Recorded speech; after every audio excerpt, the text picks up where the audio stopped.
आदरणीय डॉक्टर सिद्धार्थ जी, अंकित जी, डॉक्टर अशोक गढ़िया जी, नलिन चंद्र जी, प्रवीण जी और सभी उपस्थित महानुभाव। मैं डॉक्टर सिद्धार्थ जी के बारे में ज़्यादा नहीं जानता था, बट किसी ऐसे व्यक्ति का महत्व तभी समझ में आता है जब उनके शिष्यों को आप देखते हैं। गुरु का असली परिचय शिष्यों के माध्यम से होता है। I bumped into one of his students at Columbia University recently.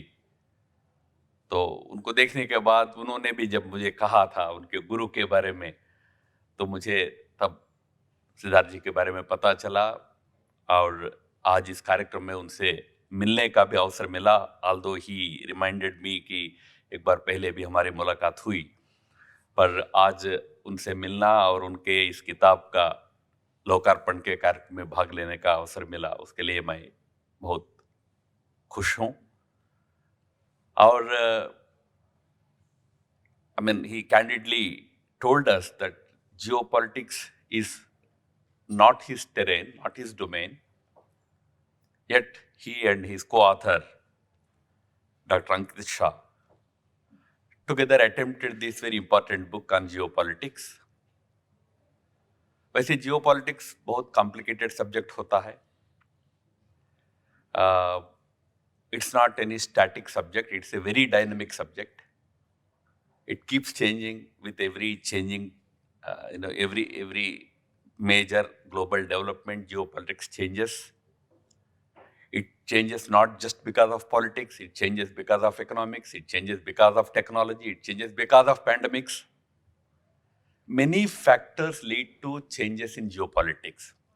So first of all, it's not any dynamic subject, static subject like physics, chemistry, ऐसा नहीं है ये तो बदलते रहता। तो इसलिए इस कॉम्प्लिकेटेड विषय पर एक किताब लाने का जो प्रयास हुआ है, उसके लिए मैं दोनों ऑथर्स को हृदय से साधुवाद भी देता हूं, आभार भी व्यक्त करता हूं, क्योंकि आज देश को ऐसे विषयों पर भी देश की जनता को जागरूक करने की एक आवश्यकता है। उस दृष्टि से यह एक बहुत अच्छा किताब उन्होंने लाया है। वैसे जो जियोपॉलिटिक्स जो होता है, उसमें geo is linked to nations, countries. Politics is universal. तो जो कंट्री जो रोल प्ले करता है, कर सकता है, उसके ऊपर जियोपॉलिटिक्स का एक रूप निर्माण होता है। अभी अंकित जी ज्यादातर बोल रहे थे कि कैसे वेस्ट डोमिनेट किया जियोपॉलिटिक्स को। It's a fact, last 100 years, about first world war से लेकर आज तक का जो एक 100 इयर्स का पीरियड है, इसमें वेस्ट का बोलबाला जियोपॉलिटिक्स के नियंत्रण पर रहा है। आज वो परिस्थिति बदल रहा है। बदल रहा है इसका अर्थ यह भी नहीं है कि अब हमारा जियोपॉलिटिक्स का इरा आ गया है। क्या है, भारत का एक विशेष लक्षण है भारत के लोगों का, we are a very romantic people. वो एक रोमांटिक सोच होता है कि हम विश्वगुरु बन जाएंगे। वो हम हमारे प्रयास से बनेंगे, इससे ज्यादा दूसरे की विफलता से बनेंगे, ऐसा लगता है हमको।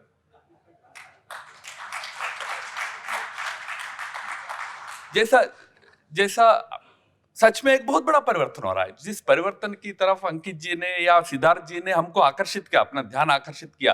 Siddharth ji focused on the whole gamut of questions related to climate change, whether it is real or it is artificial, whether it is more of a propaganda than of reality. Those issues he drew your attention to that challenge. And Ankit tried to draw your attention towards economics, which is geoeconomics is an important part of geopolitics. But ये दोनों, whether it is about ecology or economy, it's true that existing infrastructure, existing edifice is collapsing. There is no second opinion, no doubt about it. But that doesn't automatically mean that our edifice is being built. There is a major gap in between these two things. Books like this should help us understand that there is something that we are missing here. What is it that we are missing is what we need to understand in order for us to realize that great dream of, making Bharat Vishwa Guru by 2047 or whatever we say. वो automatic नहीं है. It's not in any automatic mode. It's either or नहीं है. Either West or हम, ऐसा नहीं है. For example, we today talk about de-dollarization in the world. But एक तरफ de-dollarization हो रहा है तो दूसरी तरफ yuanization भी हो रहा है. Do you know that 118 countries in the world today trade in yuan? Of the 200 countries. रुपयाइजेशन भी हो रहा है, पर कितना हो रहा है? 18 देशों में हो रहा है. 18 countries today trade in rupee. So, it is not just one model going and another model coming. We are actually in a sandhikal, a period of transition. In human history, whenever major changes took place, it happened through one period of transition. We are passing through that period of transition. So when you are passing through that period of transition, that is the time when you have to seize the opportunity. You have to understand what you can do when this transition is happening. How do you realize your objectives? How do you realize your goals? That is where a major awakening, major understanding is needed in our entire social order, social system. Books like this should help create that awareness. That यार तुम्हारे सामने एक अवसर है. Now ये अवसर Nations के life में रेयरली आता है, कभी कभी आता है, बट जब आता है तब सीज करना पड़ता है. एक अवसर था हम जब आजाद हुए थे उस समय. There was an opportunity. क्या है? उसी समय सेकंड वर्ल्ड वॉर समाप्त हुआ था. पोस्ट सेकंड वर्ल्ड वॉर में अनेक राष्ट्र अपने अपने राष्ट्रीय जीवन को निर्माण कर रहे थे. हम भी शुरू किए थे. Do you know, we today talk about China, right? China began its new journey more than 1.5 years after India began its new journey. हम तो 1947 अगस्त में शुरू किए थे, वो तो 1949 अप्रैल में शुरू किए थे. हमसे 8 महीना बाद इजराइल ने शुरू किया था अपना जर्नी. हमसे 2 साल पहले न्यूक्लियर बम्स गिरने के बाद जापान ने किया अपना जर्नी. बट एक एक देश कहां कहां पहुंचा. 30 इयर्स के अंदर जापान सुपर पावर बन गया. 30 years it took for Japan to emerge as the technological superpower in the world. Just 30 years. It took roughly 40-50 years for Israel to emerge as the 10th largest economy in the world. It took just 40-50 years. It took same amount of time, about 50-60 years for China to almost compete with America to emerge as the second largest country, second largest economy in the world. हमको 75 साल के बाद चर्चा करना क्यों शुरू हुआ है? 75 साल हो गया ना हमारा. अब हम चर्चा कर रहे हैं क्योंकि हम रोमांटिक बहुत है, बट हम ऑपरेशनल साइड थोड़ा कमजोर है. हमको ऑपरेशनल साइड सोचना पड़ेगा. It's not just enough to have romantic ideas. भाई भारत विश्व गुरु बनेगा. डू यू नो, इन 1947 15 अगस्त को ऋषि अरविंद ने ही डिक्लेयर किया था. अब हम 2024 में डिक्लेयर करने की जरूरत क्या है? Read the speech Rishi Aurobindo gave on 15th August 1947 to the Tiruchirappalli radio station. जब देश आजाद हुआ था उस दिन उन्होंने एक भाषण दिया था. 15th August also happens to be the birthday of Rishi Aurobindo. We celebrate birth anniversary of Rishi Aurobindo on the day India became independent. In fact, Aurobindo said in that speech that it is not just a mere coincidence. ये कोई accidental coincidence नहीं है, एक destiny है, एक भगवान की लीला है. क्यों? क्योंकि मेरा एक विजन है भारत के लिए कि भारत विश्वगुरु बनेगा. In fact he नैरेट्स 5 dreams. मैं उस डिटेल में नहीं जाता क्योंकि विषय संबंधित नहीं है. उस 5 ड्रीम्स में यही है कि हमको एशिया को लाइट देना है, अंततोगत्वा दुनिया को स्वर्ग तुल्य बनाना है. That is the role of a Vishwaguru. Not to dominate the world, to elevate the world. वो उनका विजन था. तो आज हम कह रहे हैं तो हम कोई नई बात नहीं कह रहे, हम रिपीट कर रहे हैं अरविंदो को. बट आज भी क्या हमारे पास वो बनने का मेथोडोलॉजी है क्या? Do we know the process और do we have only the dream? Need is for the process. उस प्रोसेस के लिए एक बात की आवश्यकता होती है. केवल उतना मैं कहकर समाप्त करता हूं क्योंकि विषय बहुत बड़ा है. आपको इस किताब, बहुत बड़ा किताब, इसमें पढ़ेंगे आपके ध्यान में आएगा.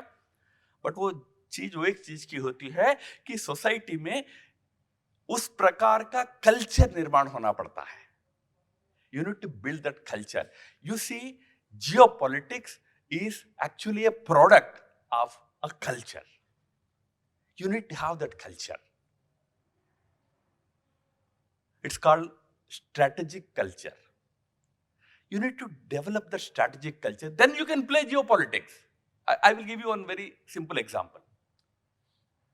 आप लोगों में कुछ लोग कभी चाइना गए होंगे तो ग्रेट वॉल देखे होंगे. अगर चाइना जाके नहीं देखे होंगे तो बॉलीवुड मूवी में तो देखे ही होंगे. कई मूवीज में दिखता ही है, या हॉलीवुड में तो दिखता ही है. एक ग्रेट वॉल के बारे में कहते हैं कि it took 1600 years to complete it. It is close to 4000 kilometers long. Originally when it was built. Over 1500 years it was built. किस लिए बनाया? और मैं तो स्वयं देखा हूं इसलिए मैं कह सकता हूं, उस वॉल के ऊपर टैंक्स चल सकते हैं. ऊपर इतना बड़ा, इतना स्टर्डी बनाया गया. क्यों बनाया? इतना मेहनत क्यों किया? नॉर्थर्न इन्वेडर्स को रोकने के लिए. Invasions from the north. Who were those invaders from the north? Manchus and Mongols. इनसे रोकने के लिए चाइना ने एक बड़ा वॉल बना दिया. चाइना के एम्पायर्स ने वॉल बना दिया. हमारे यहां पूरे एग्रेशंस एक माउंटेन पास से हुए थे जिसका नाम है खैबर पास. हम पढ़ते हैं ना, अलेक्जेंडर से लेकर मुगल्स तक सब आए थे तो खैबर पास से आए थे. खैबर पास को बंद कर देना चाहिए, ऐसा कोई राजा को क्यों नहीं लगा? क्योंकि हमारे कल्चर में बैठता नहीं है. अभी बता रहे थे ना, वसुधैव कुटुंबकम. हम तो दरवाजे बंद नहीं करेंगे. हमारे कल्चर में बैठता नहीं है वो. It is a totally different thinking that is required when you want to deal with these situations, friends. इसका अर्थ ये नहीं है कि हमारे यहां वो स्ट्रेटेजिक कल्चर नहीं था. थी, बट हमने उस स्ट्रेटेजिक कल्चर को छोड़ दिया. बहुत रोमांटिक हो गए जीवन में. बहुत आदर्श बोलने लगे. आदर्श बोलना है. We are people of certain morals. There's no doubt. But geopolitics is not about morals. Geopolitics is about certain values, certain targets.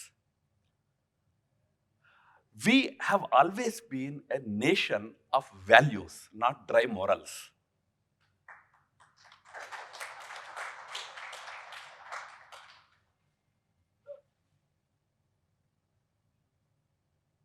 Mahabharat युद्ध में when you read Bhagavad Gita, the very first sloka begins with the statement dharma kshetre kurukshetre. The entire that war zone has been described as धर्म क्षेत्र, यानी धर्म का क्षेत्र है ये. मैं ask you one simple question, कौरवों में जितने बड़े लोग मरे उनमें से कोई भी व्यक्ति नियम से मरा है?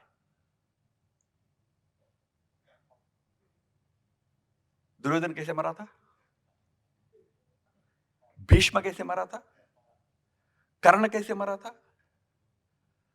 अपना बाकी जो महारथी थे सब कैसे मरे थे? तो फिर धर्मयुद्ध है क्या अधर्मयुद्ध था वो? हमारा कॉन्सेप्ट ऑफ धर्म डिफरेंट था. It's not about certain rule book.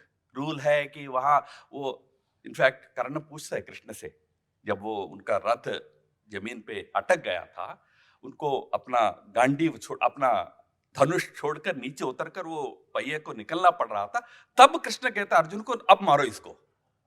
तब कर्ण पूछता है कृष्ण को, ये क्या धर्म है? तुम तो भगवान कहते हो, मैं निशस्त्र हूं, जमीन पे हूं, और रथ के ऊपर से तुम अर्जुन को कह रहे हो कि तुम अब इनको मारो, ये कहाँ का धर्म है? तो कृष्ण कहते हैं, यार अब याद आया तुमको धर्म. जब भरी सभा में द्रौपदी का अपमान खुद करवा रहा था, तब धर्म याद नहीं आया? तो हमारा विषयों के प्रति देखने का दृष्टिकोण अलग था. लार्जर वैल्यू के लिए, बड़े एक उद्देश्य के लिए यहां कुछ नियम तोड़े जाते थे. That is what is called strategic culture. But हमारा स्ट्रैटेजिक कल्चर अलग है. हमारा स्ट्रैटेजिक कल्चर का अंतिम उद्देश्य धर्म की स्थापना है, राज्य की स्थापना नहीं है. इसलिए, क्योंकि मैं महाभारत युद्ध की बात की थी, तो युद्ध समाप्त होता है, भीष्म अपनी मृत्यु की प्रतीक्षा करते हुए अंपशय्या पर बैठे रहते हैं, तो युधिष्ठिर राजधर्म सीखने के लिए उनके पास जाता है, क्योंकि धर्म तो वो सिखाएगा अंततोगत्वा. हाँ, वो विरोधी के पक्ष में ही रहा होगा. उस स्ट्रैटेजिक कल्चर जिसमें कहां मुझे एक चीज के साथ देखने का दृष्टिकोण बदलना चाहिए, वो हम भूल गए हैं. हम बहुत रोमांटिक बन गए हैं. आजादी के बाद हमने ऐसे नॉन अलाइंड मूवमेंट शुरू किया है. नॉन अलाइंड रहना कोई गलत बात नहीं है, पर नॉन अलाइंड मूवमेंट का बेसिस क्या था? जो ना इधर है ना उधर है, वो मेरे साथ है. वो कोई बेसिस होता है? आपका कुछ है क्या? You have anything to substantial to offer to the world, then you want people to come with you. No, आपके पास ऐसा कुछ नहीं. No, तुम सोवियत के साथ नहीं हो, तुम यूएस के साथ नहीं हो, तब हम सब नॉन अलाइंड है. इंग्लिश में कहेंगे ना, Rama is a good boy but good for nothing. अच्छा लड़का है, किसी काम का नहीं है. उस प्रकार का रोमांटिसिज्म से बाहर आकर एक प्रोएक्टिव जियो स्ट्रैटेजिक वर्ल्ड में खेलना शब्द ठीक नहीं है, काम करने वाला देश भारत को बनना पड़ेगा. उसके लिए एक स्ट्रैटेजिक कल्चर इस देश में निर्माण करना पड़ेगा. तब जाकर जो आप कह रहे हो ना, whether it is about climate issues or about dollar issues or about economy. In fact, as I said, this transition that we are passing through right now is about 4 important things, remember. In this transition, 4 things are going to play a vital role. Number 1, climate issues. Climate is an issue. Who created is a different problem. The West is responsible for it, but price everybody will pay. Climate issues will be there. Issues like health care are going to be big issues. Health care का अभी तक का understanding होता था viruses and vaccines. But आप vaccine बनाते जाओ, नया वायरस बनाता जाएगा. अब तो हम कोविड का वैक्सीन ले लिए, फिर बोले कि नहीं दूसरा कोविड का आया है. वायरसेस वैक्सीन्स नहीं, हेल्दी लिविंग का एक पैटर्न लाना पड़ेगा. ट्रांसलेशन उस तरफ हो रहा है, इसलिए योगा इतना पॉपुलर हो रहा है दुनिया में. हम ज्यादा कर रहे नहीं कर रहे, अपने आप भी हो रहा है. थोड़ा बहुत प्रधानमंत्री जी के प्रयास के कारण हो रहा है, बट अपने आप भी हो रहा है. बट क्या है, हेल्थ केयर एक बड़ा इश्यू बनने वाला है, टेक्नोलॉजी बड़ा इश्यू बनने वाला है. Artificial intelligence is going to be a new new challenge to the world, new opportunity तो है, शायद नीरज वगैरह टेक्नोलॉजी वाले, अपॉर्चुनिटी है, but it's going to be a new challenge also, how do you tackle? तो आर्टिफिशियल इंटेलिजेंस जैसे technology issue बनने वाले हैं। और चौथा and most important is entire discourse about social structure, about rights बदलने वाला है। हमको फंडामेंटल राइट्स की बहस इतना मालूम है कि हर व्यक्ति का अधिकार है। अब तो बहस उस तक सीमित नहीं है, कुत्ते का भी अधिकार है, बिल्ली का भी अधिकार है। और आगे जाकर अभी कोलंबिया यूनिवर्सिटी में एक पेपर आया, मैं सुना था, नॉट कोलंबिया, कैम्ब्रिज ने एक पेपर प्रोड्यूस किया 2018 में, the rights of robots. We are entering into the age of robots, robots का भी राइट्स होता है। अब ये बहस होगा, are we prepared for that? अरे नहीं, सब कुछ हमारे शास्त्रों में है, कहां है इसमें, इस बहस में आप कहां होंगे? अगर है तो अब निकाल के बताओ ना। तो आज हमको मेहनत करना पड़ेगा, केवल सब कुछ हमारे शास्त्रों में, इसलिए 2047 में विश्वगुरु बन ही जाएंगे? नहीं बनेंगे। We will miss the bus once again. You have to draw your ancient knowledge, wisdom from the pool that you have, but also apply it to the current transition that is taking place. Then you will be able to become Vishwaguru. वो करना पड़ेगा। वो करने के लिए भारत को तैयार करने पड़ेगा।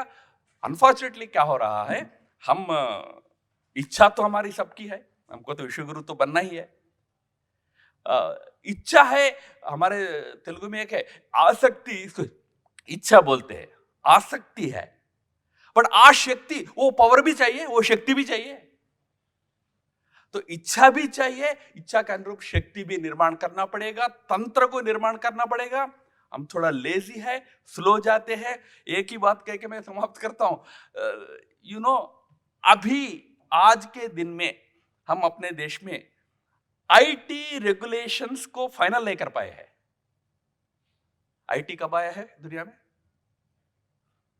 20 इयर्स पहले आया है। इंटरनेट 1 तो 1980s में आया, इंटरनेट 2 तो 1990s में आ गया, इंटरनेट 3 हो गए, इंटरनेट 4 में जा रहे हैं। आर्टिफिशियल इंटेलिजेंस इंटरनेट 4 इरा में हम जा रहे हैं, टेक्नोलॉजी 4 में जा रहे हैं। आईटी रूल्स अभी फाइनल नहीं हुआ है। अब फाइनल होगा तो हम कहेंगे देखिए हमने आईटी रूल्स लाया, तब तो दुनिया तो आर्टिफिशियल इंटेलिजेंस एरा में जा। US is working on regulating artificial intelligence, we are still stuck at basic IT rules. Social media को कैसे कंट्रोल करना आज हम तय नहीं कर पा रहे। सोशल मीडिया आया 2006 में।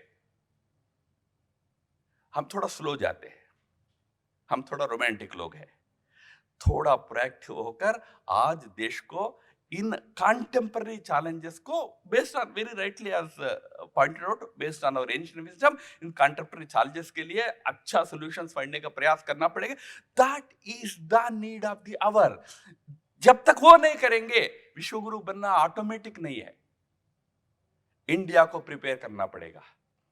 इंडिया के पास वो शक्ति है, बट इंडिया के पास वो सामर्थ्य है, वो तंत्र, उसका जो टेक्नोलॉजी है, मेथोडोलॉजी है, उसको इवॉल्व करना पड़ेगा। तब जाकर हम जरूर उस दिशा में आगे बढ़ पाएंगे। मैं मानता हूं कि किताब, books like this will help us understand that we need to work in that direction, and we need to do many things that will actually make us serious, important players in this evolving new world order. अभी बात हुई थी, unipolar अब नहीं रहा है, it's a multipolar world order. But it's not just a multipolar world order also. It is a heteropolar world order. When I say heteropolar, in this new world order, poles are not just countries. Countries तो poles है, but Facebook is a pole. It defies all country borders. Twitter is a pole. Elon Musk is more powerful than Biden. Technology आज big tech is more powerful. Global NGOs, आजकल आप सुनते हैं फलाना Soros ये कर रहा है, फलाना रॉकफेलर फाउंडेशन ये कर रहा है। क्यों? क्योंकि वो they have become more powerful than countries, than armies. So we are in a heteropolar world, so you need to have a different approach to tackling this heteropolar world. So it is a totally different topic. It's a very big topic. As I said, it's a very dynamic subject in this dynamic world. Who is your enemy yesterday can be your friend today. Who is your friend today can be your enemy tomorrow. They keep on changing. Only one thing is constant: national interest. What is in my interest is only thing that is permanent. Everything else can change. Henry Kissinger के coat है, there are no permanent friends or permanent enemies in politics, there are only permanent interests. तो interest पर चले, जहां आपके साथ waste है, आपके साथ वेस्ट है, आज वेस्ट हमारे साथ है, हमारा स्ट्रेंथ है। जहां नहीं है, हम अपने इंटरेस्ट पर चलेंगे। यूक्रेन में साथ नहीं रहेंगे, बट और कहीं साथ रहेंगे। तो मित्रों, इस कॉम्प्लिकेटेड सब्जेक्ट को आपके सामने लाने का जो प्रयास डॉक्टर सिद्धार्थ और डॉक्टर अंकित शाह ने किया है, ये बहुत अच्छा प्रयास है। मैं उन दोनों को फिर एक बार साधुवाद देते हुए, मुझे बुलाकर अवसर देने के लिए उनको धन्यवाद भी देते हुए मेरे वाणी को विराम देता हूँ। नमस्कार।